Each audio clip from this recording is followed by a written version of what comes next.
With the prices of phones slowly creeping up and up over the past couple years, it's no wonder why many consumers are getting kind of sick. After all, do you want to spend $1,000, $1,100, $1,200, $1,300 on a phone, and then in 2 years, you buy another phone for $1,300?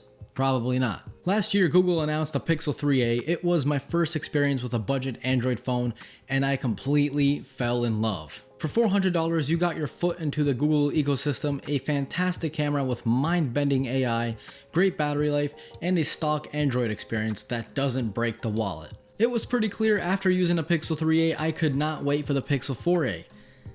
And it's finally here.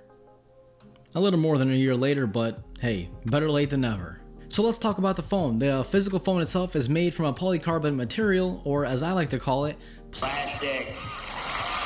But don't let that fool you. It's not some flimsy plastic that will crack and squeak as you press on it. The build quality is top notch. It feels fantastic in the hand and comes in a perfect size of 5.8 inches for that amazing one-handed usability. The screen is great. It is a 1080p OLED display. Now, 1080p in today's time may turn some people off, but don't forget, resolution means nothing without knowing the PPI. A 1080p 6.7 inch display is much different than a 1080p 5.8 inch display. The Pixel 4a has a 443 pixels per inch, and as a comparison, the Samsung Galaxy Note 20, the $1,000 plastic phone, as I like to call it, has a PPI of 393. Both of them are 1080p panels. In fact, the Note's 1080p panel is a little bit above 1080p because it's taller. Doesn't matter. It has worse, technically on paper, worse sharpness than the Pixel 4a. The display does get bright enough in the sun. I've had no issues at all. Is this the most brightest panel on the earth? No, but it does get the job done, especially for $350. I have no complaints. When watching movies or any media, the phone will greet you with amazing stereo speakers. Most of us take that as a luxury, but let me tell you, a lot of phones in this price category do not have stereo speakers. Trust me, I've tried one, and it was a mistake. Once you try stereo speakers, you simply cannot just go back to using a single mono speaker. It's not the same thing. The Pixel budget phones are not exactly for specs. Leave that for the flagships, okay? But for those of you that want to know, yes, this phone does come with a Snapdragon 730G. It's not the most fastest chipset on the planet, but let me tell you why that doesn't really matter. But first, you have to understand who Google is targeting with this phone. Are they targeting video editors that are going to edit video on their phone? No, probably not. Are they targeting enthusiasts that want the greatest and the latest? I think I said that backwards. Greatest and the latest. Isn't it supposed to be latest and the greatest? Yeah, that one. No, they're not targeting those people. They're not targeting any hardcore gamer or anything like that. They're just targeting a person that just wants a good phone with a great camera, reliable software, and amazing battery life. It is just the bare essentials. And you know what? I kind of miss that. Whatever happened to just having great essentials, right? Why have all these gimmicks like all the other phones have? The only thing gimmicks are good for is going to a bar to pick up a girl only to find out she has 5 kids from 5 different baby daddies. It doesn't do you any good. It's cool to show off, but at the end of the day, you're like, damn. Plus, let's talk about what many people use their phones for. Say it with me. Facebook, Instagram, Snapchat, social media, anything that involves that kind of stuff. You got your movie streaming services like Netflix and Hulu. You got your music streaming services like Spotify, Apple Music, SoundCloud, Tidal. You get what I'm getting. You see where I'm getting at, right? You understand. Just the very bare minimums, right?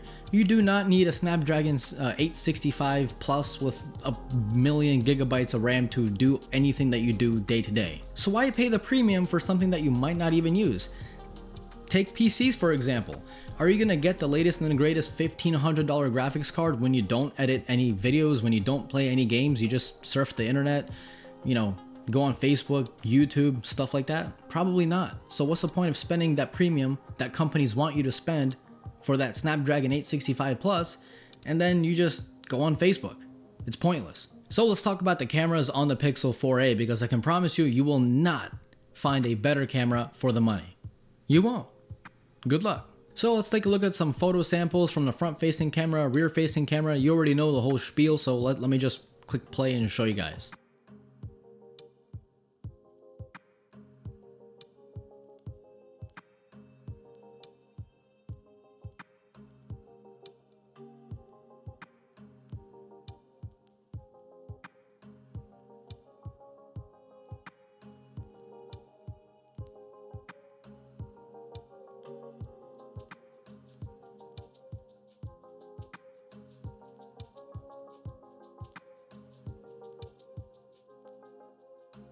The Pixel 4a should scare many phone manufacturers because this phone does everything, at least 90% of what other phones do for 1/3 of the price. And most of it is kind of our fault because we always ask for the latest and greatest. Meanwhile, the average consumer gets hit hard with it because the average consumer maybe wants the newest Samsung phone or maybe wants the newest iPhone, but doesn't want to pay that insane premium price for it. Now, it's not all rainbows with the Pixel 4a. Obviously, some things had to be cut for the price to be this low. So there is no IP water rating. So your water resistance is pretty much 0. Now, there is a small little gasket covering going around the SIM card tray. So you'll be fine talking in the rain. Just don't go skinny dipping with it. Might not be a good idea. I don't know. I mean, you can try, but don't. So let's talk about the battery life. See, the cool thing about having a chipset that isn't really powerful is, well, it doesn't really require a lot of power. If you pair that up with a 1080p display that's OLED and 60 Hz, well, guess what? You're pretty much living on battery savings mode. This phone gets between 6 and 7 hours of on-screen time or screen on time, depending on if you have dark mode set up, depending on if you have a live wallpaper or not. But typically you should start to see around 6.5 to 7 hours of battery life. That's amazing. That's phenomenal. That's pretty much exactly on par like the Pixel 3a did.